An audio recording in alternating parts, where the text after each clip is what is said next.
चलो आओ, आज अपन नेक्स्ट देखते हैं मंगोल आक्रमण। ठीक है ना, ये मंगोल आक्रमण जो टॉपिक है ये अपने एनसीईआरटी के चैप्टर 6 के एंड में है। पहली चीज़ तो ये। दूसरा, यहाँ जैसे जो अपन पढ़ रहे हैं ना, तो बीच में भी जब पढ़ रहे थे अलाउद्दीन खिलजी, तो मैंने बताया था इसको अपन टोटलिटी में देखेंगे। टोटलिटी इन द सेंस कि जैसे जीकेटी एसएल है अपने 5 डायनेस्टीज, तो उनमें ये कहाँ कहाँ किस किस समय है ये। ठीक है ना, ऐसे मेन 3 टॉपिक्स हैं जो अपन को एट ए ग्लेंस देखने पड़ेंगे। एक सबसे पहला तो ये मंगोल आक्रमण है। दूसरा अपन पढ़ेंगे खलीफा के साथ क्या संबंध थे सुल्तानों के, किसी ने माना, किसी ने नहीं माना, किसी ने खुद को माना। ठीक है, और तीसरा अपन पढ़ेंगे ये जो एकता व्यवस्था थी वो कैसे शुरुआत हुई, फिर कैसे कैसे वो सल्तनत उससे कभी कभी मजबूत हुई, ज़्यादातर कमज़ोर हुई, है ना। फिर उसका एक आप लास्ट में कंक्लूजन दो कि फिर इस एकता से क्या हुआ। समझ गए। तो ऐसे अपन को चीज़ें ध्यान में रखनी है। तो ये ऐसे वो सारे टॉपिक हैं, हमने 3 टॉपिक है, तो उसमें अपन पहला ले रहे हैं मंगोल, माइक्रो के रूप में है ना, और चैप्टर मेन अपने एनसीईआरटी के अंदर है ही। अभी रीडिंग लगाएंगे। ठीक है, अब सबसे पहले अपन देखते हैं इल्तुतमिश 1200। ये इल्तुतमिश का एक समय, अब क्या है देखो, इधर तो शासक लिखे हुए हैं और इधर उनके समय कौन आया, परिणाम क्या हुआ, कौन जीता कौन हारा, क्यों आक्रमण किया, ये सारा अपन देखेंगे। ठीक है, इल्तुतमिश, ये इल्तुतमिश का काल लिखा हुआ है 1210 से 1236। कल आपने वीडियो देखा ही होगा। सबसे पहले अपने गुलाम में कुतुबुद्दीन ऐबक, क्या टाइम पीरियड है उसका, करंट कितना है कुतुबुद्दीन ऐबक का टाइम ड्यूरेशन 6 से 10। ठीक है ना, उसके बाद आता है 10 से 90 इल्तुतमिश। डायरेक्ट आ जाता कुतुबुद्दीन ऐबक के बाद इल्तुतमिश। कौन आता सुरेंद्र बीच में, क्या नाम था सुरेंद्र, आराम शाह, है ना। आराम शाह, तुम आराम करो, हटाओ, मैं आ रहा हूँ। ठीक है, ऐसे। ठीक है, तो इल्तुतमिश के समय अब देखो इसमें क्या है। अब जैसे कुतुबुद्दीन ऐबक नहीं लिखा हुआ है कुछ भी, आराम से नहीं लिखा हुआ है, तो अपन को ज्ञानी नहीं बनना है और कुतुबुद्दीन के समय तो क्या था मंगोलों का, मैं उसको ढूंढ के निकालूंगा, नहीं है वो हिस्ट्री में है भी तो इम्पोर्टेंट नहीं है, जो है वो यही है। ठीक है, जो है उसी पे फोकस कर लो अपने। तो पहले तो 1221 है ना, ये डेट अपन को याद रखो, 1221 है ना। जैसे कोई लड़ाई होती है तो उसमें 2 लोग आमने सामने होते हैं कि नहीं होते, मुझे बताओ, है ना। देख लेंगे, मैं तेरे को देख लूँगा, तू मेरे को देख लूँगा, तो ये 2 लोग आमने सामने हैं, एक ये रहा एक ये रहा, है कि नहीं है, दूरी ज़्यादा है, लो नज़दीक लिया है अपन। तो सबसे पहले मंगोल चैलेंज कब आया दिल्ली सल्तनत के लिए, 1200। क्या आता है, ये क्वेश्चन डायरेक्ट नहीं पूछेंगे, ये क्वेश्चन आते हैं जिसमें बताया ना कि इनको क्रम में जचाओ इनको। सेकंड बैटल ऑफ तराइन, है कि नहीं है, चंगेज खां के दिल्ली पे आक्रमण, मतलब पहला संभावित आक्रमण, इसलिए आक्रमण भी नहीं था, ये संभावित बड़े इसमें जुड़ता है। ठीक है, पॉसिबल अटैक, आगरा शहर की स्थापना, है कि नहीं, कुतुब मीनार की नींव रखना, अब जचाओ क्रम में। तो डेट से याद होनी चाहिए इनकी। तो ये सबसे पहला थ्रेट था, मंगोल थ्रेट, जो दिल्ली सल्तनत पे आया। ठीक है, और इस मंगोल आक्रमण की खास बात क्या है, जो मैंने कॉन्सेप्ट समझाया ना, इसको याद रखो, आपको सारी डेट ऑटोमेटिक याद हो जाएंगी कि लड़ाई में 2 लोग होते हैं आमने सामने, अकेला तो कुछ नहीं कर सकता ना, किससे लड़ेगा, है कि नहीं है। तो ये लड़े, वापस वही एक दूर बैठे थे दिल्ली से मंगोल, अरे सर दूरी ज़्यादा, कम करो, 1221 खत्म। समझ गए। इसके बाद जो सबसे बड़ा खतरा उत्पन्न होएगा, वही 2 लोग चाहिए अपन को लड़ाई के लिए, ये आ गए दोनों, वो 1299 अभी पढ़ेंगे, कुछ लिखवा जा। फिर उसके बाद वापस 2 लोग चाहिए सर, ये लो यार वापस आ गए ना 2। तो देखो, मतलब विधाता ने पहले सेट कर रखा है सब कुछ, तुझे बच्चे परेशान होने की जरूरत ही नहीं है। बहस क्या है, थोड़ा सा चेहरे पे स्माइल रखनी है। अगर खिंचाव में पढ़ेंगे अपन तो जो दिखता है ना वो भी नहीं दिखता। 1299 को स्टूडेंट पढ़ेगा 66, खिंचाव में आ गया, खिंचाव में बिल्कुल ठहराव से, ठीक है ना। तब ये अपने आप खुलेंगे दरवाजे। अब देखो, मैंने कोई नई चीज़, वही फैक्ट्स हैं, वही है सब कुछ, बस देखने का नज़रिया अलग है। ठीक है, तो उसको तसल्ली से देखो। नफरत की निगाहों से देखोगे तो देखो गुलाब भी कैक्टस लगता है, और प्यार की निगाहों से देखोगे तो उस कैक्टस में भी सुंदरता नजर, अरे यार वाह कुदरत की क्या ख्याल है, ये चीज़ है। तो 1221 मंगोल, और मंगोल नेता कौन, चंगेज खान। ठीक है, तो चंगेज खान ने सबसे पहले चैलेंज किया था, है ना, इसके ऊपर लिख लो चैलेंज। तो सबसे पहला चैलेंज आ गया ना, ये अपन पढ़ेंगे, तो क्वेश्चन भी आएगा कि इल्तुतमिश को ही रियल फाउंडर क्यों बोलते हैं, है ना। एनसीईआरटी में भी है क्वेश्चन, घुमा फिरा के पासू पढ़ोगे उसके अंदर आएगा, और आईएएस मेन के अंदर आया अभी 2022 के अंदर ही, कि Iltutmish why Iltutmish real founder of Delhi सल्तनत। तो चैलेंज आया कि नहीं आया, इल्तुतमिश के समय चैलेंज आया, किसने दिया चैलेंज, चंगेज खान, है ना, चैलेंजर आ गया। ठीक है, अब ये क्या था कि सिंधु नदी तक पहुंच गया ये चंगेज खान। पहुंचा क्यों? कि ख्वारिज्म का सम्राट था जलालुद्दीन मांगबरनी का पीछा करते हुए। अरे देखो इस पीछे के ऊपर आप वेरी इंपॉर्टेंट करो, ये पीछा क्या है ना। इस पीछे को पहले तो पीछे को इंपॉर्टेंट करो और यहाँ पे नीचे लिखो डिस्प्लेसमेंट, विस्थापन, डिस्प्लेसमेंट। ये थ्योरी ऑफ डिस्प्लेसमेंट काम करती है यहाँ नहीं, इससे पहले भी और इसके बाद भी, और आज तक काम कर रही है वहाँ पे। विस्थापन, विस्थापन, विस्थापन, डिस्प्लेसमेंट, समझ गए? ये समझना आपको बहुत ज़रूरी है। विस्थापन क्या होता है? जैसे आपने देखा ही होगा कि भाई कहीं कोई बांध बन रहा है, ठीक है, तो उसमें बांध बनेगा, फिर पीछे उसकी वो कैचमेंट एरिया रिजर्वर बनता है, तो उसमें पानी भरा जाए, पानी भरेगा, बांध बनेगा, तो फिर उसमें गांव डूबते हैं, तो उनको विस्थापित, डिस्प्लेस करते हैं गांव वालों को वहाँ से। करते कि नहीं करते हैं? क्योंकि वो डूब क्षेत्र में वो आ रहा होता है।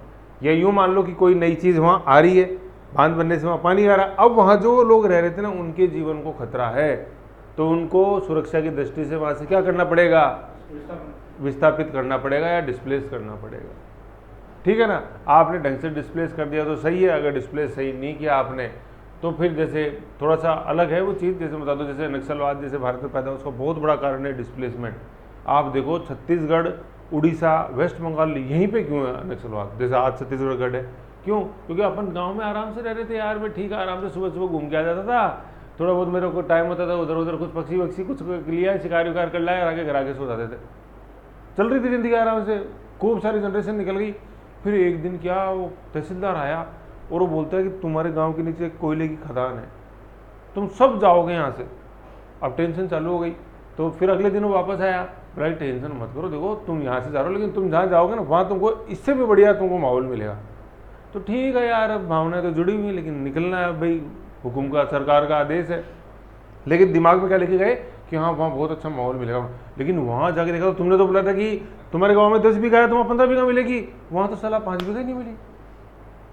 तो ऐसे ऐसे फिर उनको धोखा लगता गया था। तो ये जो आज नक्सलिज्म अपन छत्तीसगढ़ में देखते हैं, ये इस डेवलपमेंट की उपज है कि आपने विस्थापन का वादा किया था, है हीराकुंड डैम बन रहा है, ठीक है, महानदी पे। ओ अब हीराकुंड डैम मतलब longest dam of India, yes आपने टेरी मानते लॉन्गेस्ट यूँ ऐसे चौड़ाई में, तो विस्थापन हो रहा है पीछे, सबको दिया है, तुमको वहाँ देंगे, तुमको वहाँ देंगे। अरे कहाँ दिया? पहले मेरे पास कितनी ज़मीन थी और तुमने दी इतनी सी, है कि नहीं? तो ये बहुत बड़ा एक बिंदु है कि नक्सलवाद क्यों भारत में मतलब फला फूला ऐसे ही है। तो चलो उसकी स्टार्टिंग अलग थी नक्सलवादी अपने पश्चिम बंगाल से और सारा, है ना, वो जमींदारों का अगेंस्ट में खड़ा हुआ था। लेकिन आज जो अपन जो फेज देखते हैं वो ओनली बिकॉज ऑफ डेवलपमेंट। ये एक तरह से डेवलपमेंट का बाई प्रोडक्ट है, ये अपन सस्टेनेबल डेवलपमेंट नहीं कर पाए, उसका नतीजा। डिस्प्लेस जो हुए ना, उन लोगों में जो फ्रस्ट्रेशन था उसको आपने चैनलाइज नहीं किया, मतलब फ्यूचर की कॉस्ट पर डेवलपमेंट नहीं करना अपन को। आज ऐसा डेवलपमेंट करना है जो आने वाली जनरेशन भी उसका लाभ उठा सके। आपने रोड बना दी, पता चला उस पर ट्रैफिक इतना हो गया कि आने वाली जनरेशन जिंदा ही नहीं रह पाई, तो उस रोड का कहाँ से वो मदद ले पाएंगे? सारा कोयला आप निकाल के बिजली बना रहे हो, आने वाली जनरेशन के लिए कोयला ही नहीं छोड़ रहे हो। कि development not at the cost of future is sustainable development. भविष्य की लागत पे विकास नहीं होना चाहिए, वो सतत विकास है। हाँ, वो सबका विकास, सब है। तो डिस्प्लेसमेंट समझ गए, तो मतलब हटाना है। अब देखो ये क्या है, आप जैसे पढ़ोगे ना, ये कहीं भी पढ़ लेना आप, मतलब हर टॉपिक में जैसे आएगा ईस्टर्न मीडियम मॉडर्न, यहाँ पे जो अपन पढ़ रहे हैं, एक तो आएगा मंगोल, फिर दूसरा आएगा अपने ख्वारिज्म, ठीक है, और तीसरा आएगा अपने ये दिल्ली सल्तनत। समझ गए यहाँ डिस्प्लेसमेंट कैसे काम कर रहा है। अब देखो क्या है, जैसे है ना, आप मैं बताऊँ, जैसे आप यहाँ थे, बैठे थे यहाँ पे, आपकी ये ओरिजिनल जगह थी आपकी, एक व्यक्ति आया इधर से, ये ए व्यक्ति है, ये बी है, तो ए व्यक्ति आया इधर से और बी वाले को बोला कि तुम यहाँ से चले जाओ, ये जगह मेरी है। तो बी बेचारा क्या करेगा? बी बेचारा सड़क के यहाँ आ जाएगा, इसी पोजीशन पे यही तो करेगा भाई। ए में ताकत है, ए ने बोला बी चले जाओ यहाँ से, बी चला गया चुपचाप और इधर आ गया, इसी प्लेस पे आ गया। तो ये क्या हुआ? ये डिस्प्लेसमेंट ही तो हुआ कि बी की ओरिजिनल लोकेशन तो ये थी, लेकिन उसको खतरा उत्पन्न हुआ, उसको चैलेंज दी गई, चले जाओ यहाँ से, तो बी बेचारा इधर से इधर आ गया। तो ये की ये चीज़ है, ये मंगोल है, ठीक है। ये मंगोलिया में, मंगोलिया आपने जानते ही है, जो चीन और रूस के बीच में मंगोलिया, ठीक है, उलान बटोर राजधानी। फिर मंगोल आए, मंगोल आके आए ख्वारिज्म में। ख्वारिज्म अपन लोकेशन देखी थी कहाँ? जो ऑक्सस और सिर दरिया है उन दोनों के बीच में, अरल सागर के आसपास, जिसको अपन सेंट्रल एशियन देश बोलते हैं। आज मोहम्मद बिन तुगलक में पढ़ा देखा था उसमें पूरा मैप, सेंट्रल एशियन देश, SCO याद रख लो, ठीक है ना। SCO के अंदर जो मतलब सेंट्रल एशियन CIS 5 देश हैं, वो कजाकिस्तान, उज्बेकिस्तान, तुर्कमेनिस्तान, किर्गिस्तान और तजाकिस्तान। तुर्कमेनिस्तान SCO का सदस्य नहीं है, लेकिन वो सेंट्रल एशिया का देश है, ये अपने ध्यान, 5 देश हैं टोटल, समझ गए। तो ख्वारिज्म वहाँ, तो मंगोल निकल के आए ख्वारिज्म के अंदर, है ना। आप अपन जियोग्राफिकल एरिया देख रहे हैं, मंगोल वहाँ से उठ के आए और ख्वारिज्म वाले को बोला कि तुम चले जाओ यहाँ से, ये जगह हमारी है। ये मंगोल यहाँ से आए, ये ख्वारिज्म में, ठीक है, यहाँ से आए तो बेचारे ख्वारिज्म का वाला कहाँ जाएगा, ये निकल के इधर आएगा। तो ख्वारिज्म वाले ने किधर की तरफ आने की कोशिश करी, दिल्ली सल्तनत की कोशिश। भाई जीवन बचाना इंपॉर्टेंट है ना। और ये काम कैसे किया, ये डिस्प्लेसमेंट थ्योरी से काम किया, समझ गए। आप जैसे मैं बता रहा हूँ कि हमेशा काम करेगा, आप समझ के रखो। ये जैसे अपन पढ़ते हैं, जब एंशिएंट इंडिया पढ़ेंगे तो आफ्टर मौर्याज और गुप्तों से पहले, ठीक है ना, भारत के अंदर डायनेस्टीज आती हैं ISP के, इंडो ग्रीक, शक, पार्थियन, कुषाण, ठीक है ना। वो सब भी इसी एशिया से आती है, सेंट्रल एशिया से। क्यों आई, क्योंकि उनको वहाँ से धक्का दिया गया। चीन की दीवार तो बन चुकी थी उस समय, तो चीन में तो जा नहीं सकते थे, तो आए किधर, अरे चलो भारत के अंदर चलो। फिर आके यहाँ बुद्धिज्म ने उनको रिकॉग्निशन दी, तो बुद्धिज्म उनका हो गया और वो बुद्धिज्म के हो गए, महायान बुद्धिज्म। ISP के, इंडो ग्रीक, हिंदू यूनानी सुना होगा आपने, मिनांडर, फिर शुंग, पुष्यमित्र शुंग, इंडो पार्थियंस, कोई इंपॉर्टेंट नहीं माउस है, और कैसे अपने कुषाण, कनिष्क, है ना। तो ये ISP के, तो ये भी सब सेंट्रल एशिया से यहीं से आए थे। ये थ्योरी काम कर रही है, समझ रहे हो। ये तो एशियन इंडिया में, ये मिडावल इंडिया के अंदर है। और मॉडर्न के अंदर देखो, इधर से ब्रिटिशर्स ने चेक लगा दिया था तो आ नहीं पाए, है ना। बाकी जैसे रशियन इन्वेजन देखते हैं, वो यहीं से सारा आने का। आज वर्तमान में जैसे है, तो देख लो कि तालिबान सरकार कैसे, मतलब तालिबान वहाँ की जो एक लोकतांत्रिक सरकार, उसको कैसे विस्थापित करती है, सारा आज भी अपन विस्थापन हो उसके अंदर देखें। आज हर देश के पास बाउंड्री है, मिसाइल्स है, फिजिकल बाउंड्री है, और एक आर्टिफिशियल बाउंड्री है न्यूक्लियर बम के हिसाब से, तो कोई इधर उधर नहीं जा सकता। उस समय बाउंड्री नहीं थी, उस समय तलवार का डर था, समझ रहे हो। तो ये ऐसे, तो ये डिस्प्लेसमेंट ऐसे काम करेगा अपने को। तो ये जो पीछा समझ में आया ना आपको अब, ये कि उसका पीछा करते करते दिल्ली तक आ गया। देखो ये लाइन यही थी, ये जो पीछा है ना, ये पीछा क्या है, ये पीछा ये है, ये आया ना, ये इतना जो लिखा हुआ है, ये पीछा है। ये मंगोल निकल के आया ख्वारिज्म में, ठीक है, ख्वारिज्म वाला आया दिल्ली सल्तनत की तरफ भाग भाग के। तो मंगोल वाला तो ये सोच के आया था कि जो ख्वारिज्म में जो भी बैठा है ना, उसको बिल्कुल जान से मारना है, ये तो सोच के आया था, जिससे कि भाई आगे कल को कोई चैलेंज की गुंजाइश नहीं बचे। और ख्वारिज्म वाले ने ये सोच रखा था कि अपने को कैसे तैसे अपनी जान बचानी। तो वो मर ऐसे थोड़ी हो गया, लो ठीक मार दो मेरे को, अरे जान बचाओ, कोशिश तो करो यार, जीवन अनमोल है ऐसे, ठीक है। तो ये पीछा ये है। अब इस लाइन को वापस पढ़ो एक बार वापस।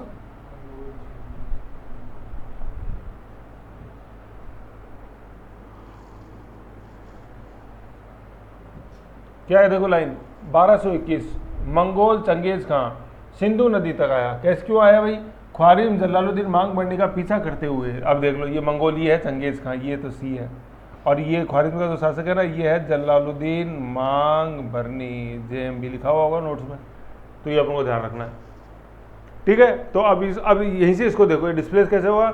मंगोल शासक चंगेज, 1221 में मंगोल शासक चंगेज खां ख्वारिज्म के शासक जलालुद्दीन मांग बढ़ने का पीछा करते हुए किस नदी तक आ गया, सिंधु नदी तक आ गया।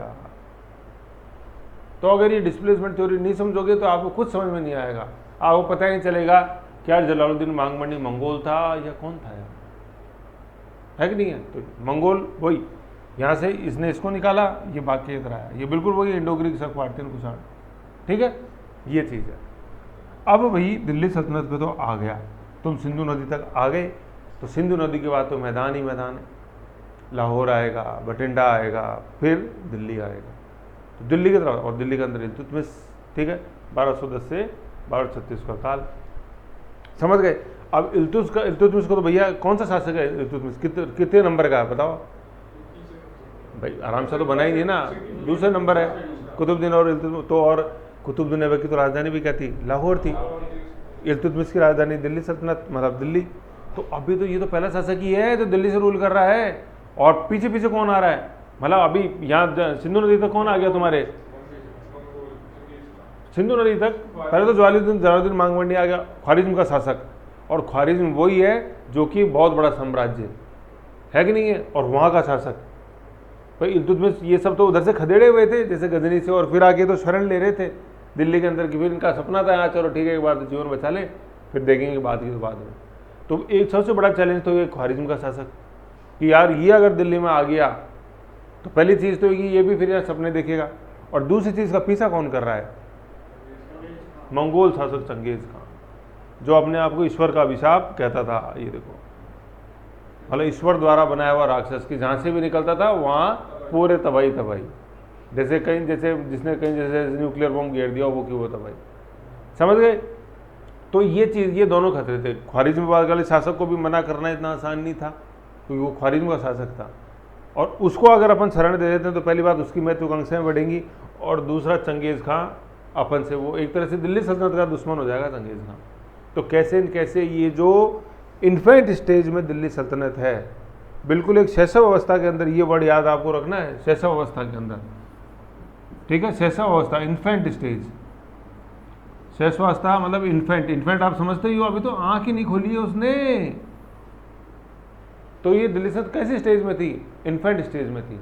आंख तो अभी इल्तुतमिश के जाने के बाद खुलेंगी दिल्ली सल्तनत की, बिल्कुल शैशव अवस्था में था। तो शैशव अवस्था के अंदर इतना बड़ा चैलेंज आ गया जिसको कि अगर समझदारी नहीं दिखाते तो दिल्ली सल्तनत का खात्मा होना सुनिश्चित था, ठीक है? ये चीज़ है। आगे अब देखो क्या है, अब ऐसे मामलों में क्या होता है कि दूरदर्शिता दिखानी होती है। भाई दो ही ऑप्शन थे, जलालुद्दीन मांगबंडी, ख्वारिज्म के शासक जलालुद्दीन मांगबंडी ने तो से मदद मांगी कि यार मैं आ रहा हूँ, मुझे मदद दो। अब आपके सामने दो ही ऑप्शन है, या तो एक तलवार के बल पे उसको बोल दो कि आके दिखाओ, मैं देखता हूँ कैसे तुम आते हो। अब इल्तुतमिश में इतनी हिम्मत नहीं थी बोलने, क्योंकि पहली बात तो वो खुद ही गुलाम साहब को भाई गौरी के गुलाम थे, और दूसरा वहाँ का शासक आ रहा है ये ख्वारिज्म का, और उस समय मतलब वेल नोन सिटी है सेंट्रल एशिया की, ठीक है? तो आप इसको मना कर ही नहीं सकते। तो अब क्या करें भाई, धमकी दे नहीं सकते, मना कर नहीं सकते, और आ गया तो फिर अपना जो शैशव अवस्था के अंदर है ना वो खत्म। तो अब बस यही है कि वो जैसे क्या है, साम दाम दंड भेद चाणक्य नीति से कि सरेंडर हो जाओ, ठीक है ना? तो विनम्रता पूर्वक मना किया कि देखो आने में आप आ जाओ साहब, कोई दिक्कत नहीं, आराम से आओ, बैठो, रेस्ट करो। लेकिन ये दिल्ली की जो जलवायु है ना ये बहुत ही ज़्यादा ख़राब है। देखो आप रहे हो वहाँ ठंडे प्रदेश में, यहाँ सर्दी गर्मी बारिश चीची है कि नहीं? वहाँ आप बिल्कुल ठंडे प्रदेश में एसी में रहते हो, यहाँ एसी वैसी कुछ नहीं है। खाने के लिए आप वहाँ देखो ड्राई फ्रूट सब खाते हो, यहाँ कुछ भी नहीं। देखो खजूर के पेड़ के आगे देख लो एक दिल्ली सल्तनत के अंदर कुछ भी नहीं है, और वहाँ आप आलिशान रहे हो, यहाँ खंडरी खंडर है, हम तो खुद ही भी लड़ रहे हैं, हमारा ही भरोसा नहीं है, तुमको कैसे बचाएंगे? तो जलालुद्दीन मांगबंडी से यार बात तो सही कह रहा है, तो क्यों नहीं अपन और कहीं की तरफ देखें? जलालुद्दीन दिल्ली नहीं तो और कहीं देखते हैं, गजनी देखते हैं, गौड़ देखते हैं, ईरान की तरफ देखते हैं, खुरासान देखा था ना अपन ने नीचे, कहीं देखते हैं, लेकिन दिल्ली सल्तनत रहने देते हैं। तो ये विनम्रतापूर्वक, तो ये क्या थी? ये एक विनम्रतापूर्वक थी, ये एक फोर साइटेडनेस थी जिसको अपन बोलते हैं दूरदर्शिता। कई बार बोलते हैं ना कि यार वो अदूरदर्शी था, फोर साइटेडनेस थी नहीं उसमें, लेकिन इल्तुतमिश में थी फोर साइटेड। मना कर नहीं सकता हूँ, आ गया तो फिर मैं मेरी कब्र खोद रहा हूँ, अब करूँ क्या? विनम्रतापूर्वक, समझ गए? तो ये है इन्फेंट स्टेज के अंदर था, अनुरोध को क्या किया? अस्वीकार किया, और जब समझाया तो जलालुद्दीन मांगबंडी को भी समझ में आई, ठीक है? और फिर जलालुद्दीन मांगबंडी पीछे गया तो चंगेज़ खां भी पीछे चला गया, क्योंकि चंगेज़ खां का तो दुश्मन इल्तुतमिश नहीं था, कौन था? ख्वारिज्म का शासक जलालुद्दीन मांगबंडी, JMB। दुश्मनी उसकी जलालुद्दीन मांगबंडी से थी। हाँ, अगर जलालुद्दीन मांगबंडी को इल्तुतमिश शरण दे देता तो इल्तुतमिश इनडायरेक्टली या डायरेक्टली चंगेज़ खां का दुश्मन, ये अपन को ध्यान में रखना है ना। ये चीज़ हो गई। फिर 5 साल बाद ही चंगेज़ खां की मृत्यु हो गई, तो ना रहेगा बांस और ना बजेगी, वही चीज़ हो गई, फिर कोई डर ही नहीं है। अब आने दो जलालुद्दीन मांगबंडी को, तो अगर आप मदद मांगते जलालुद्दीन मांगबंडी तो आराम से उसको चैलेंज भी कर सकता था इल्तुतमिश। तो इल्तुतमिश को डर ख्वारिज्म के शासक का तो था ही था, नो डाउट, लेकिन ज़्यादा डर किसका था?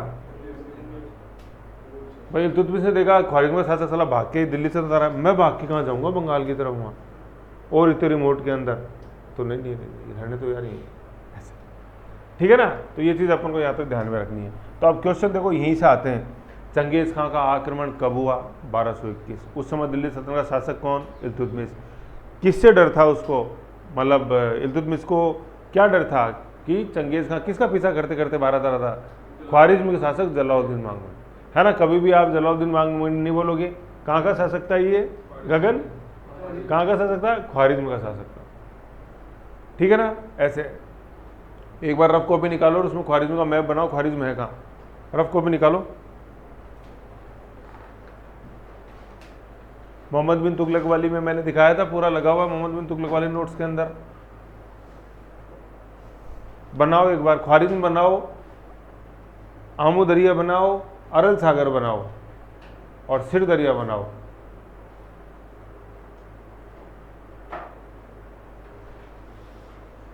सबसे पहले तो अरल सागर बनाओ, फिर उसमें रिवर ऑक्सस, आमू दरिया बनाओ और सिर दरिया बनाओ, जस्कार्टिस। देख के बनाओगे तो क्या बनाओगे करण? फिर तो यहीं क्यों खोले? पहले खोला करो ना, ठीक है ना? और फिर उसमें खुरासान बीच में कहाँ बनेगा? और वो नदी की डायरेक्शन बनाओ, रिवर ऑक्सस कहाँ जाती है? अरल सागर में जाती है या हिंदुकुश में जाती है?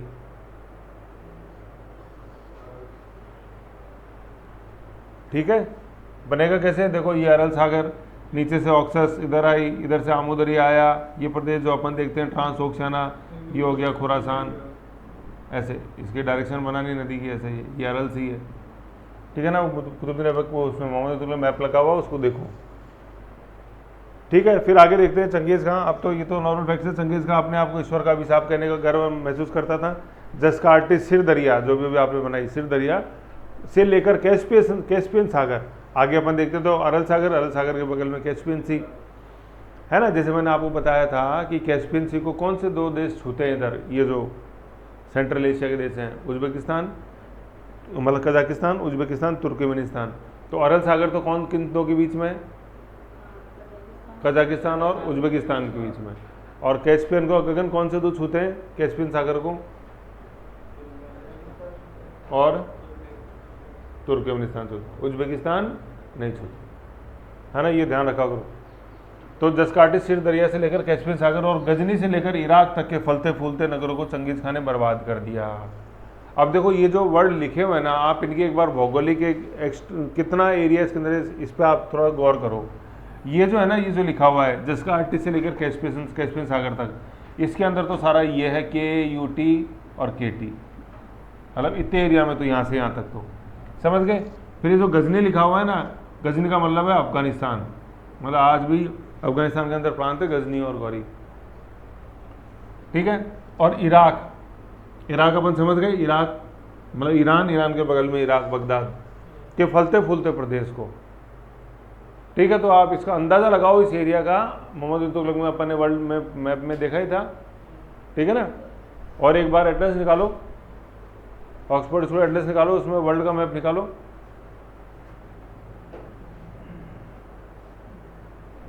क्या पेज नंबर पे है? निकालो, 81 निकालो और देखो सर, मतलब ये एरिया को एक बार फिल करो। ये Kazakhstan, Uzbekistan, Turkmenistan, then Iran और अफगानिस्तान। हाँ, लैंडस्केप में करो। अब देखो, हाँ समझ रहे हो? तो कितना बड़ा एरिया इसने तबाह कर दिया। और खुद मंगोलिया से आया था। मंगोलिया भी देखो, उधर चीन और रशिया के बीच में देखो मंगोलिया, तो आज तो छोटा सा है, लेकिन ये जो जितना भी अपन वेस्टर्न चीन देखते हैं, पूरे पे इसका कंट्रोल।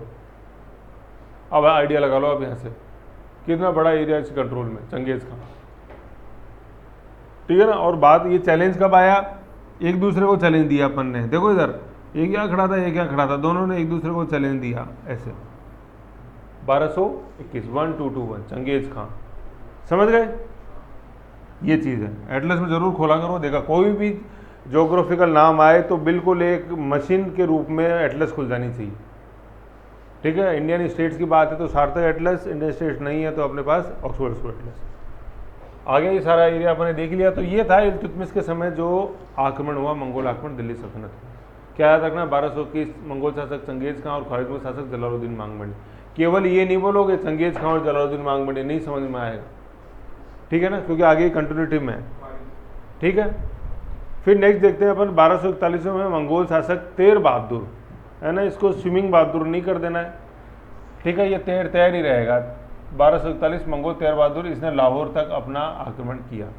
अब लाहौर देखो कहाँ है ना, बार बार जैसे इसको देखा करो एटलस के अंदर, क्योंकि जैसे मैंने पाकिस्तान के ये 5 बता रखे हैं आपको, हमेशा नज़र में रखो, पेशावर, इस्लामाबाद, लाहौर, मुल्तान, कराची, है ना, ये हमेशा मतलब लास्ट तक आपको पीछा नहीं छोड़ेंगे जब तक आपका सिलेक्शन नहीं होएगा, समझ गए। तो 5 मैंने नाम बताया, पेशावर, देन इस्लामाबाद, फिर लाहौर, देन मुल्तान और लास्ट में कराची। और कराची के साथ साथ नज़र डालो बलूचिस्तान के ऊपर, ऐसे है। पाकिस्तान के मैप में देखो इसको, पाकिस्तान वाले में इसमें नहीं दिखेगा सुरेंद्र, रविंद्र, पाकिस्तान निकालो, पाकिस्तान वाला मैप बना हुआ नहीं, एक अलग से एक पेज पे है, उसमें दिखेंगे ये पाकिस्तान वाले में सारा दिख जाएगा। मतलब ये क्या है, ये बिल्कुल दोआब प्रदेश है पंजाब का, इसलिए। कौन सा?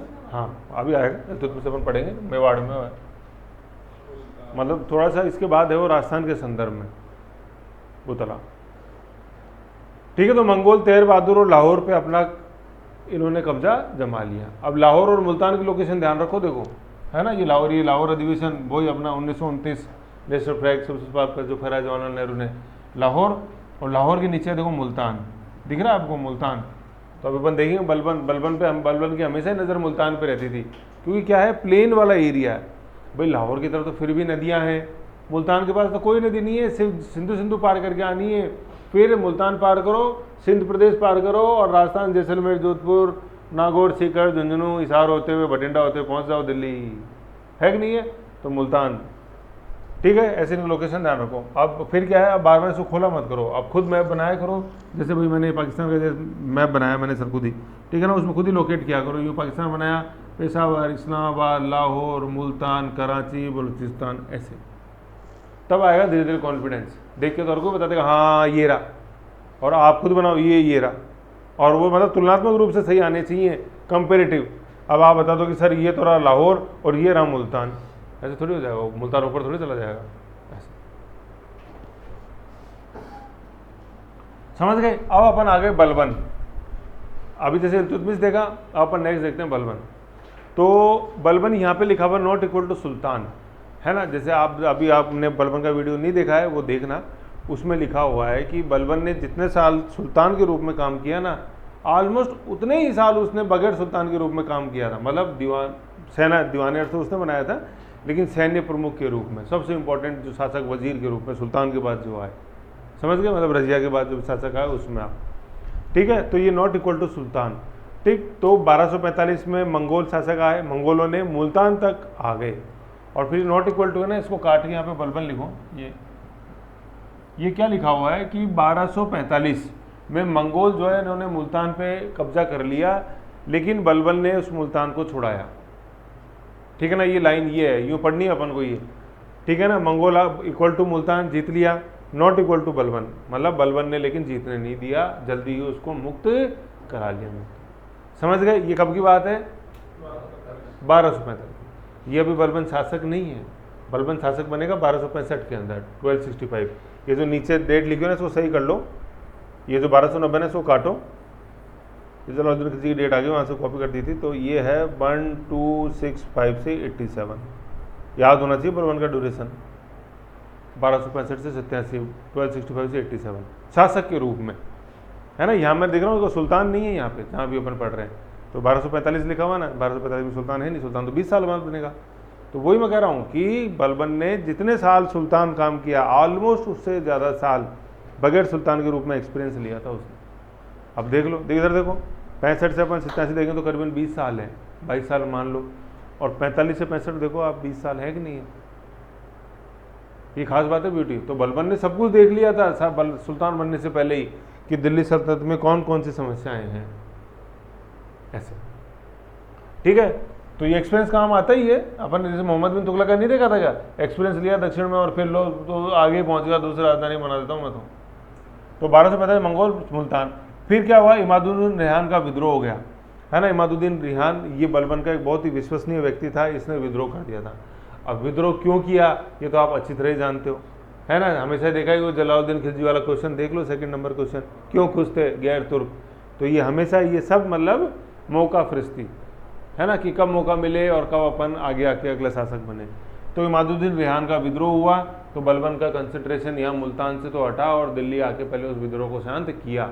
ये क्वेश्चन आता है, इमादुद्दीन रेहान का विद्रोह किसके समय हुआ था? तो किसके समय हुआ? बलबन के समय हुआ। मतलब बलबन ने दबाया और फिर बाद में अपन जैसे देखेंगे कि बलबन के समय बलबन फिर इसको निस्तनाबूदी कर देता है। मतलब ये जैसे अपन पढ़ेंगे ना बलबन की समस्याएं, तो मंगोल तो है ही हैं, ये आंतरिक, भाई क्या होता है, दो तरह की समस्याएं हैं, एक तो बाहरी, ठीक है, वो तो मंगोल, एक आंतरिक जो विद्रोह है ये बलबन के समय विवाद में विद्रोह हुआ, इमादुद्दीन रेहान का विद्रोह, ठीक है। तो अपन पढ़ेंगे आंतरिक बाह्य समस्या और आंतरिक समस्याएं। फिर मुल्तान पर फिर बाद में बलबन आया जब इमादुद्दीन रेहान को दबाया विद्रोह को, और फिर मुल्तान पर स्थायी रूप से कब्जा बलबन ने किया, है ना। अब ये मुल्तान क्यों इंपॉर्टेंट था, इसमें आप लिख लो मैदान बराबर मैदानी क्षेत्र, मैदान, मैं से मैदान और मैं से मुल्तान। मुल्तानी मिट्टी जानते हैं अपन, ये वो पत्थर ही एक तरह से, लेकिन वो पत्थर ठोस नहीं हो पाया तो वो मुल्तानी मिट्टी हो गई। सेंधा नमक बोलते हैं अपन, तो वो सिंध से आया हुआ है। ऐसे जैसे इस प्रदेश के अंदर नमक के पहाड़ हैं, जैसे अपन पढ़ेंगे, जैसे वो मैंने चौहानों के अंदर बताया हुआ है कि जैसे नमक के पहाड़ हैं, तो उसमें जैसे पृथ्वीराज चौहान से फर्स्ट बैटल के अंदर जैसे गौरी हारा तराइन के प्रथम युद्ध के अंदर, तो भाई गजनी गौरी वापस गया, गौरी प्रांत, और जो बेस्ट कमांडर थे उनको लेके आया और बोला कि जैसे मैं क्यों फेल हो गया तराइन के फर्स्ट युद्ध में, जबकि मेरे पास वर्ल्ड फेमस घोड़े, मेरे पास ईरानी घोड़े, अरबी घोड़े, है ना, और घोड़ों से मोबिलिटी आती, धुनरधर और सारे, तो मैं फेल कैसे हो गया। तो फिर गौरी के कमांडर्स ने बताया कि देखो पृथ्वीराज चौहान के पास था हाथी और अपने पास थे घोड़े, तो नो डाउट घोड़ों में मोबिलिटी होती है, लेकिन जब वो घोड़ा अपने सामने इतना भीम का एक देखता है हाथी, तो फिर घोड़े के पांव आगे नहीं सरकते, और घोड़ा जब एक बार जहाँ रुक गया तो वो रुक गया, ठीक है, फिर कुछ ही कर लो वो वहाँ से हिलेगा नहीं। अच्छा ये नहीं करेगा, तो फिर उसने देखा कि आप, फिर कमांडर्स ने ये दिया कि सर जब तक ये घोड़े हाथी के बीच में फेमिलियर नहीं होंगे तब तक अपन युद्ध नहीं जीत सकते। तो अब भाई जैसे गलती पे काम किया, तो उसने देखा फिर, लेकिन गौरी ने भी देखा यार मैं हाथी कहाँ से लाऊँ, पृथ्वीराज चौहान से तो मैं मांग नहीं सकता, और वहाँ दिल्ली की तरफ जाके, भाई उस समय दिल्ली का से ये रूल कर रहे थे, वहाँ मैं जाके प्रैक्टिस कर नहीं सकता, तो प्रैक्टिस कहाँ करूँ, हाथी भी ज़रूरी है, हाथी नहीं होंगे तो फिर वो तो घोड़े उसको साइकोलॉजी चेंज नहीं है उसकी। तो उस कमांडर ने क्या दिया कि सर आप इधर सिंध प्रदेश में जाओ, ठीक है, और वहाँ नमक के पहाड़ हैं, नमक कौन, यही सेंधा नमक, और ये मुल्तानी मिट्टी जैसे अपन देखते हैं, तो नो डाउट कंपेरेटिव ठोस होती है, वो तो पानी में गिरने के बाद मुलायम हो जाती है, तो वहाँ पे आप आकृति बना सकते हो घोड़ों हाथियों की, और अपने घोड़ों को वहाँ ट्रेन करो। तो समझ में आई गौरी की, फिर इधर आया पूरा प्रदेश में, इधर ये मुल्तान, मतलब लाहौर और मुल्तान के बीच में जाता है ये बेल्ट, ऐसा नमक के पहाड़ है वहाँ पे, तो नमक के पहाड़ों को तराशा। भाई अब मुल्तानी मिट्टी को तराशना मुश्किल है क्या, मुझे बताओ, सेंधा नमक को तराशना मुश्किल है, एक तो पत्थर को तराशना और एक उसको तराशना है कि नहीं, कंपेरेटिवली आसान। तो तराशा, फिर वो हाथी बन गए, उन हाथियों के बीच में उनको घोड़ों को ट्रेन किया, फिर घोड़े ट्रेंड हो गए, और ज़्यादा टाइम नहीं लगा, कितने साल लगे, केवल 1 साल, 1191 में हारा गौरी, और 1 साल बाद ट्रेनिंग लेके वापस आए 1192। वही पृथ्वीराज चौहान और मोहम्मद गौरी थे, लेकिन हिस्ट्री आप जानते हो अच्छी तरह, इतिहास बदल गया का। तो ये होता है अपनी गलतियों पे काम करना, अपनी कमजोरी पे काम करना, नहीं तो गौरी भी गिव अप कर देता, नहीं यार हाथी से लड़ नहीं सकते, कुछ करो नहीं लड़ सकते, है कि नहीं है। और अपन जैसे देखेंगे उधर लाहौर में, जैसे अपने इधर जो इस्लामाबाद लाहौर वाला जैसे एरिया, उस समय वहाँ के शासक उन्होंने सुसाइड कर लिया था गौरी के डर से ही, है कि नहीं है। और सुसाइड करना तो बहुत आसान है, गौरी भी जाके सुसाइड कर सकता था कि यार मैं तो हार के आ गया फर्स्ट तराइन में, मैं तो मुंह दिखाने लायक ही नहीं रहा। कहते ही नहीं कहते हैं अपन, क्या मुंह दिखाऊंगा, मैं फेल हो गया, अरे गलती में फेल हो गया, उस गलती को तो पहचान, ऐसे समझ गए। तो ये है, ये बात है ना, मैं बता रहा हूँ मुल्तान क्यों इंपॉर्टेंट था, क्योंकि ये मैदानी क्षेत्र और नमक के पहाड़ है यहाँ पे, ठीक है, और वो मुल्तानी मिट्टी, तो इंपॉर्टेंस मैंने आपको बताया जैसे तराइन उसमें। तो ये अपन को यहाँ पे ध्यान रखना, बलबन एक शासक के रूप में नहीं है। तो 1245 में मंगोलों का हमला हुआ और मंगोलों ने क्या जीत लिया, मुल्तान जीत लिया। लेकिन जल्दी ही बलबन ने अपनी स्थिति को, इमादुद्दीन रेहान के विद्रोह को दबा के अपनी स्थिति को मजबूत किया और पुनः मुल्तान पे कब्जा कायम किया। कहने का मतलब अभी भी जो मंगोल हैं वो कहाँ तक ही आए थे, ज़्यादा मुल्तान तक आए थे, मुल्तान से आगे नहीं आए। भाई इल्तुतमिश के समय तो सिंधु नदी पार नहीं करने दी, जलालुद्दीन मांगमट ख्वारिज़्म शासक जलालुद्दीन मांगमट पीछे भेज दिया कि नहीं भेज दिया।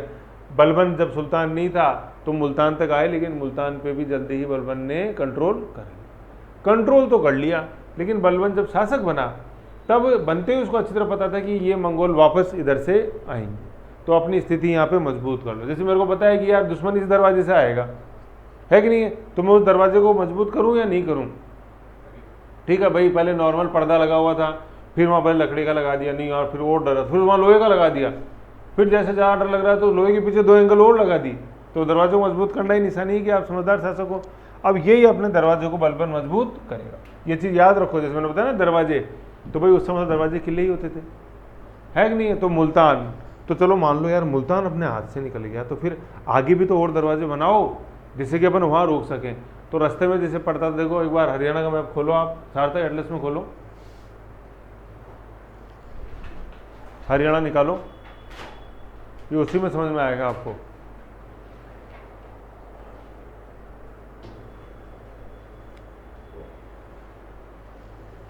दिख गया हरियाणा। अब हरियाणा में पहले तो इधर देख लो मुल्तान किस साइड होएगा हरियाणा से, भाई हरियाणा के बगल में पंजाब होगा, पंजाब के जस्ट थोड़ा सा नीचे बगल में मुल्तान होगा, समझ गए अपन। अब देखो ये मुल्तान की सुरक्षा के लिए किले बनाएगा, तो एक सबसे पहले तो हरियाणा में भटिंडा देखो कहाँ है, तो भटिंडा पंजाब में दिखेगा। पंजाब पंजाब पंजाब निकाल लो एक बार, पंजाब निकालो, पंजाब। सार्थक एटलस कहाँ है अपने करंट, कितने दिन हो गए, मतलब आप अपनी क्लास चालू हुए का ऑलमोस्ट 15 से 15 दिन हो चुके हैं, बताओ, है ना। तो उसमें देखो पंजाब में दिखे भटिंडा, मतलब इधर हरियाणा की साइड के अंदर है, बिल्कुल नीचे राजस्थान बॉर्डर पे, हनुमानगढ़ सिरसा, मतलब सिरसा छूता हुआ हरियाणा के, तो भटिंडा दिख गया, ठीक है। हाँ पंजाब निकालना था, सॉरी हरियाणा नहीं पंजाब, है ना। तो भटिंडा दिख गया। अब भटिंडा के पास में देखो नीचे दिखेगा संगरूर, भटिंडा के राइट साइड में देखो संगरूर दिख गया, है ना। अब इस संगरूर के ऊपर देखो दिखेगा आपको पटियाला, पटियाला पैक बोलते हैं, दिख गया, हाँ मतलब इसके उत्तर पूर्व में ये, ठीक है। तो ये भटिंडा के अंदर किला बनाएगा। भटिंडा का उस समय नाम था तबर हिंद, ठीक है ना, इसमें लिखा होगा, एटलस में नहीं है क्या, लिख लो तबर हिंद, सार्थक एटलस में लिख लो ना तबर हिंद, ठीक है। एक चीज़ तो ये फिर है, हाँ अल्तुनिया दुनिया, वही तबर हिंद रजिया किसमें पढ़ा अपन ने, तो तबर हिंद का ही नया नाम है भटिंडा, ठीक है। फिर इसके साइड में जो संगरूर जो लिखा हुआ है ना संगरूर, वहाँ लिख लो सुनामा, सुनामी नहीं सुनामा, ये संगरूर का पुराना नाम है सुनामा, सुनामा। और नहीं मिला गगन, पंजाब में नहीं मिल रहा, एटलस में नहीं है जो मैंने दी, चलो आप मेरे को भेजना कौन सी है ना, वो देख लूँगा सर दूसरी आई क्या। चलो उसे ऑक्सफोर्ड में देखो तो सुनामा है, और इधर ये पटियाला जो लिखा हुआ है ना, वहाँ लिखो समाना,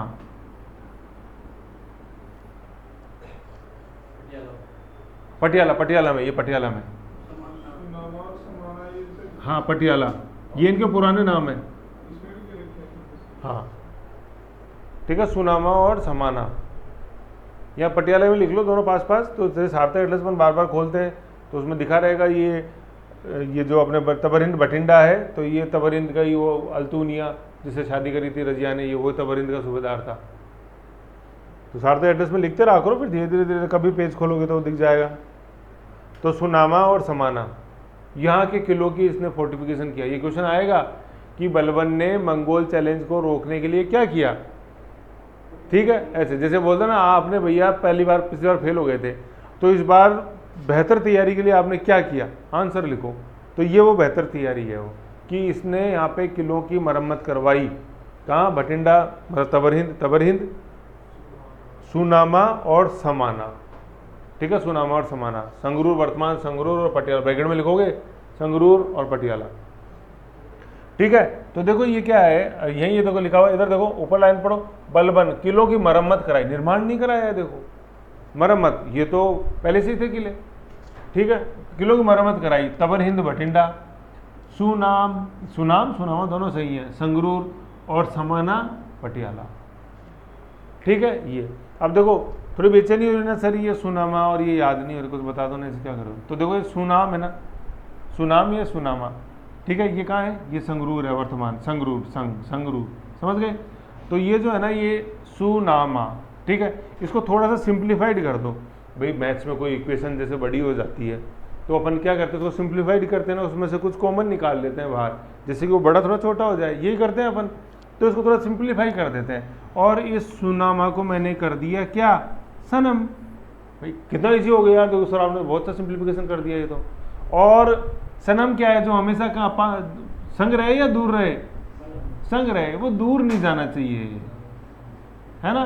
तो संग तो हो गया संग, और दूर हो गया रूर, संगरूर, और सनम सुनामा का हो गया सनम। भाई अपन ने क्या ये मात्राएं तो हटाई है सिंप्लीफिकेशन में, ये से का ओ हटा दिया, दोनों आ हटा दिए, और सिंप्लीफाई हो गया बिल्कुल सनम, सीधा सिंपल, कोई मात्रा नहीं है, कोई स्वर नहीं, ठीक है, सनम हो गया, ठीक है। तो संगरूर पहले तो चीज़ ये है।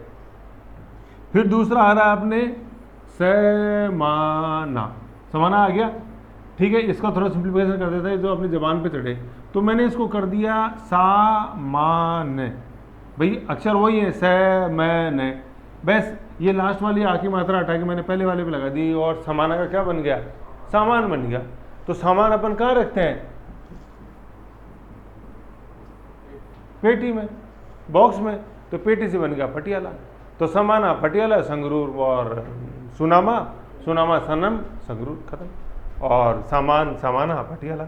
तो कुछ तो जबान पे चढ़ जाएगा ना, मतलब कम से कम नफरत तो पैदा नहीं होगी सुनामा और समाना से, कम से कम उसको अपनाने की कोशिश तो करोगे ना, ये चीज़ है। और ये याद रखने नाम, अगर आप ये क्वेश्चन आया और बठिंडा आपको याद रह गया और संगरूर और पटियाला लिखोगे ना, तो वो ना के बराबर है।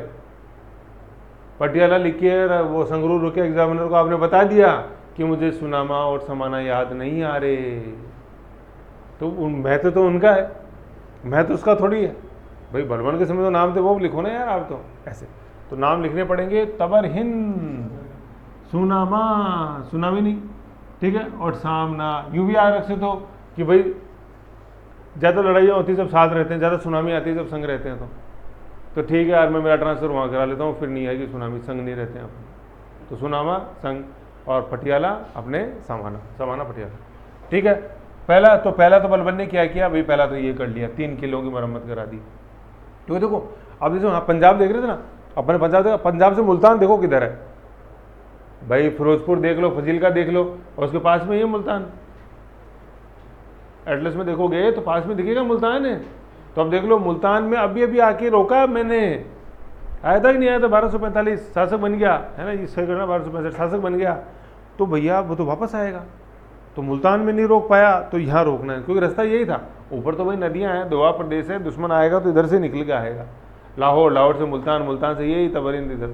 जैसे आप तराइन का युद्ध देखो, वही करनाल, रास्ता यही, पानीपत का युद्ध, रास्ता यही सारा, क्योंकि ऊपर नदी है, ठीक है। तो बलबन पहला तो ये हो गया। फिर दूसरा उसने स्टेप क्या उठाया कि कभी भी दिल्ली को सूना नहीं छोड़ा, बलबन हमेशा दिल्ली के अंदर रहा। बस एकमात्र अपवाद क्या है कि बंगाल में जब विद्रोह हुआ किसका, तुगरिल खां का 1279 के अंदर, तब एक बार वो दिल्ली छोड़ के बंगाल, उसके बाद कभी बंगाल सुल्तान के रूप में। आप सोचोगे सर वो मुल्तान में क्या था ना, अरे यार वहाँ पढ़ो यार, वहाँ नॉट इक्वल टू सुल्तान था, समझ गए। तो दिल्ली कभी नहीं छोड़ी। दूसरा ये हो गया भाई, जैसे बोलते हैं ना कि तुमने क्या क्या किया कि पास हुए, तो सर देखो सारे नोट्स ढंग से पढ़े। फिर दूसरा कोई क्लास मिस नहीं करी, है ना, कोई क्लास मिस नहीं करी, दिल्ली कभी नहीं छोड़ के गया। तो ये हुआ है, ठीक है, कि दिल्ली में क्या चल रहा है हमेशा पता रहना चाहिए।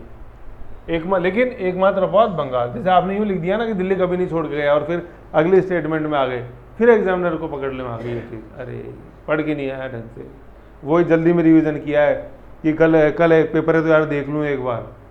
ब्रैकेट में जब तक नहीं लिखो ना कि एकमात्र अपवाद, तब तक वो एग्जामिनर बेचारा खुश नहीं होगा। फिर वही उसको आपने मजबूर कर दिया कि दे रहा था 1 नंबर, नहीं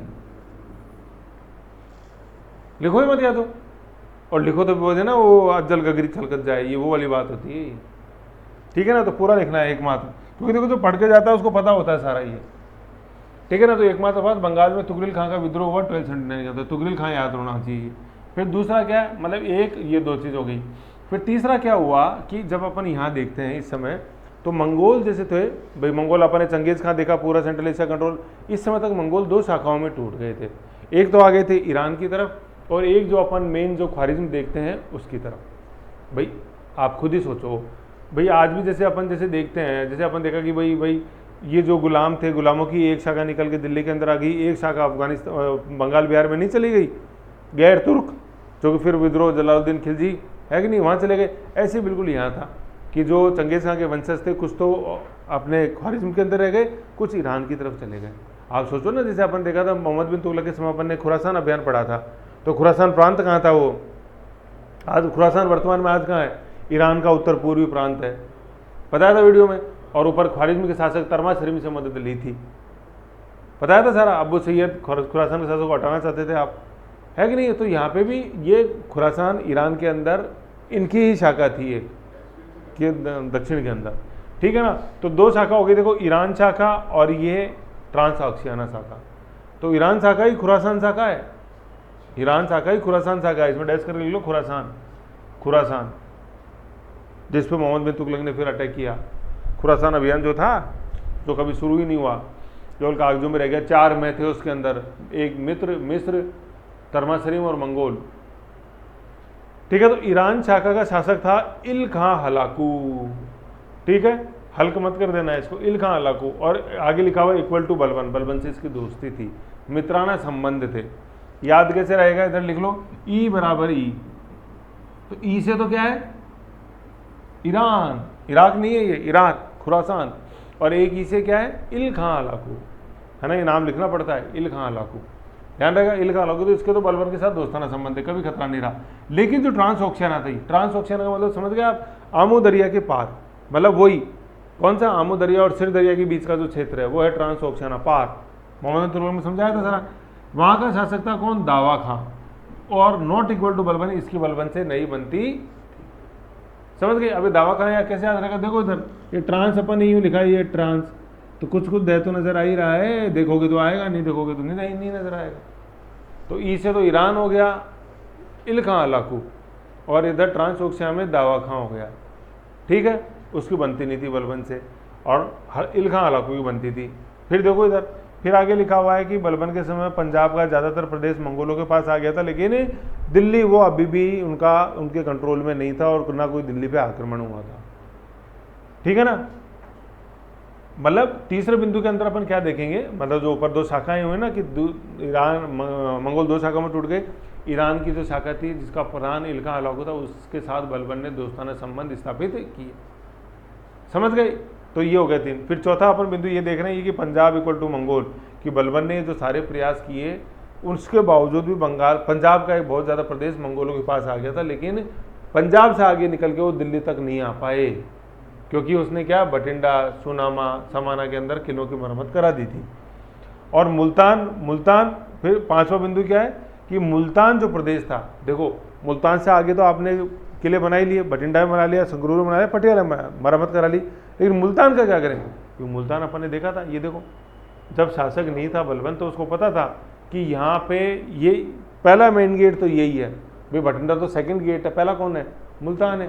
तो वहाँ किसी विश्वसनीय व्यक्ति को छोड़ो भाई, अपन तो देखो दिल्ली छोड़ के जाएंगे नहीं, एक बार जाए उसके बाद नहीं जाएंगे, तो वहाँ जो अपना सबसे होनहार जो बेटा है उसको अपन वहाँ बैठाएंगे।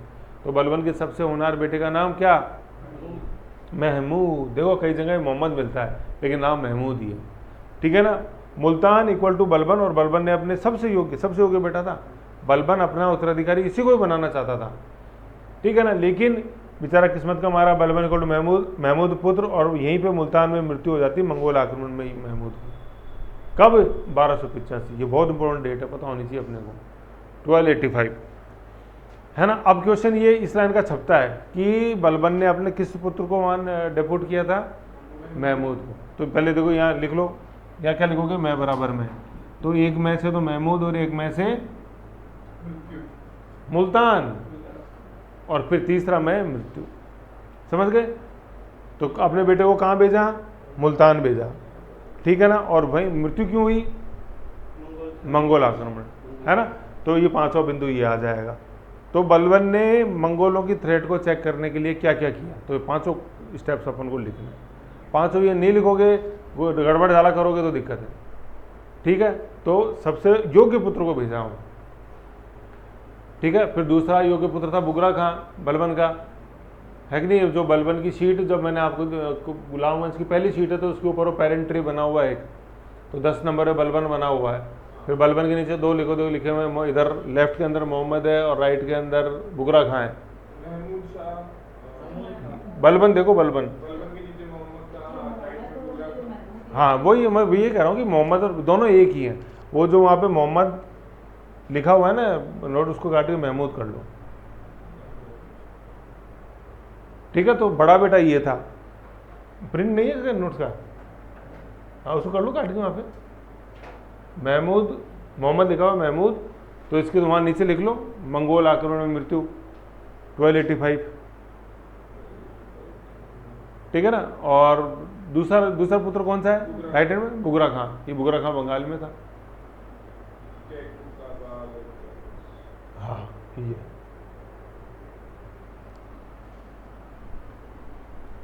ठीक है ना। कैकुबाद मतलब सॉरी बुगरा खां का लड़का कैकुबाद और कैकुबाद का लड़का केमूर्स, जो बलबन के बाद शासक बनता, पोता था बलबन का। समझ गए? तो बलबन ने क्या किया ये अपन को पता होना चाहिए। सबसे पहले तो 3 किलों की मरम्मत कराई, तबरहिंद, सुनामा और समाना, ठीक है। फिर दूसरा पॉइंट क्या किया उसने? हमेशा दिल्ली में, भाई 3 किले मरम्मत करे तो किलो में नजर भी तो रहेगी, तो हमेशा दिल्ली में रहा। तीसरा हाँ मतलब केवल एकमात्र अपवाद कि बंगाल में तुगरिल खां के विद्रोह को दबाने के लिए है ना। देखो तुगरिल खां का जब विद्रोह दबाया था ना, उसके इस तुगरिल खां के नीचे लिख लो फिर नेक्स्ट बुगरा खां, कि तुगरिल खां बार बार विद्रोह करता था, तो वहाँ को उसके परमानेंट इलाज के लिए बलबन ने अपने दूसरे पुत्र बुगरा खां को बंगाल में नियुक्त कर दिया था।